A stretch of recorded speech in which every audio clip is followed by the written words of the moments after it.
Hi friends, welcome back to Lakshmi cooking style. ఈరోజు నేను మీకు చక్రాలు ఎలా తయారు చేసుకోవాలో చూపించబోతున్నానండి. మన చిన్నప్పుడు మన అమ్మ వాళ్ళు ఎలా తయారు చేసుకుంటారో ఆ టేస్ట్ వచ్చేలాగా నేను తయారు చేసి చూపించబోతున్నాను. ముందుగా ఒక జల్లెడ తీసుకొని ఒక 2 కప్పుల వరకు బియ్య పిండిని వేసుకొని జల్లించుకోవాలి.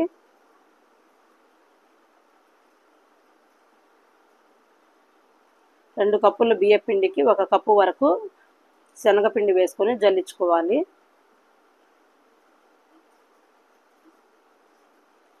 ఇలా జల్లించుకున్న పిండిలో ఒక 2 టేబుల్ స్పూన్ వరకు కారం వేసుకోవాలి. 1 టేబుల్ స్పూన్ వరకు ఉప్పు వేసుకోవాలి. వాము ఒక 2 టేబుల్ స్పూన్ వరకు వాము తీసుకొని ఇలా అరచేతిలో వేసుకొని బాగా నలిపి వేసుకోవాలి. ఇప్పుడు ఇందులోనే ఒక 4 టేబుల్ స్పూన్ వరకు ఆయిల్ బాగా వేడి చేసుకొని వేసుకోవాలి. వేసుకొని మొత్తం ఇలా కలుపుకొని ఇలా పిండిని ఒత్తితే ముద్దలాగా అవ్వాలండి. ఇలా అయిన తర్వాత కొంచెం కొంచెం వాటర్ వేసుకుంటూ ఈ పిండిని చపాతీ ముద్ద కంటే కొంచెం సాఫ్ట్గా ఉండేలాగా ఈ పిండిని మనం కలుపుకోవాలి. మరీ మెత్తగా కలుపుకోకూడదు, అలానే మరీ గట్టిగా కలుపుకోకూడదండి. చపాతీ పిండి కంటే కొంచెం సాఫ్ట్గా ఉండేలాగా ఈ పిండి ముద్దను కలుపుకోవాలి. వీడియోలో చూపిస్తున్న విధంగా ఇలా కలుపుకోవాలి. ఇలా కలుపుకున్న తర్వాత ఒక చక్రాల వేసుకునేది తీసుకొని అందులోనే మీడియం సైజు చక్రాలు వేసుకొని హోల్స్ ఉన్న ప్లేట్ని తీసుకొని ఫిక్స్ చేసుకోవాలి. ఇందులోనే కొంచెం ఆయిల్ అప్లై చేసుకోవాలి.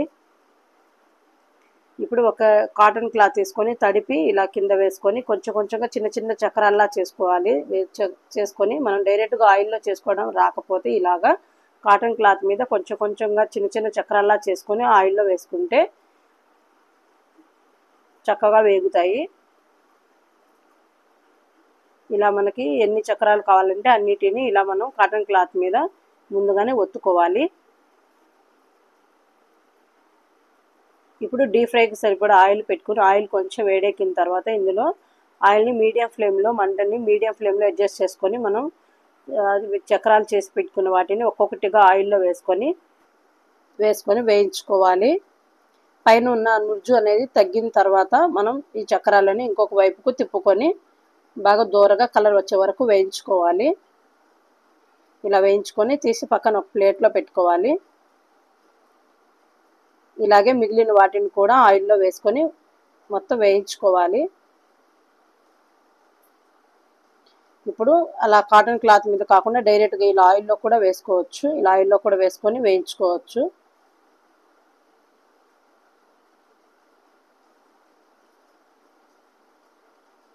ఒకవైపు వేగిన తర్వాత ఇంకొక వైపు తిప్పుకొని వేయించుకోవాలి.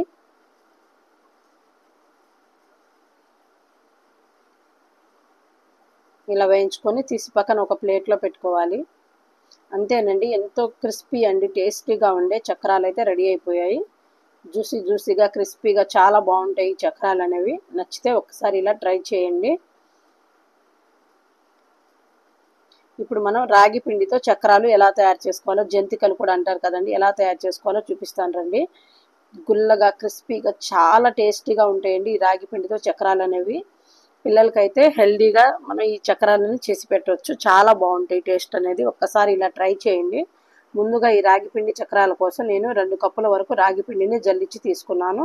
అలాగే 2 కప్పుల రాగి పిండికి 1 కప్పు శనగపిండి, అలాగే 1 కప్పు బియ్య పిండి వేసుకోవాలి. ఇందులోనే ఒక 2 టేబుల్ స్పూన్ వరకు కారం, అలాగే 1 టేబుల్ స్పూన్ వరకు ఉప్పు, అలాగే ఒక 3 టేబుల్ స్పూన్ వరకు నువ్వులు వేసుకోవాలి. అలాగే ఒక 2 టేబుల్ స్పూన్ వరకు వాము తీసుకొని ఇలా చేతితో బాగా నలిపి వేసుకోవాలి.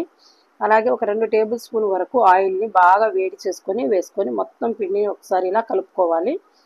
పిండి ఇలా కలుపుకొని మనం చేత్తో ముద్ద కట్టి చూస్తే ముద్ద అయ్యేలాగా కలుపుకోవాలి. లేదంటే సరిపోకపోతే మరి కొంచెం ఆయిల్ని వేడి చేసుకొని వేసుకొని కలుపుకోవాలి.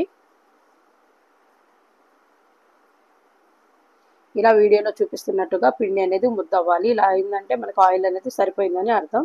ఇప్పుడు ఇందులోనే కొంచెం కొంచెం వాటర్ వేసుకుంటూ ఈ పిండిని మనం చపాతీ పిండి కంటే కొంచెం సాఫ్ట్గా, మరీ గట్టిగా కాకుండా పిండిని ముద్దలా చేసుకోవాలి. ఇలా వీడియోలో చూపిస్తున్న విధంగా మరీ గట్టిగా కాకుండా మరీ లూజ్గా కాకుండా ఈ విధంగా ఈ రాగి పిండిని ఇలా ఒత్తుకోవాలి.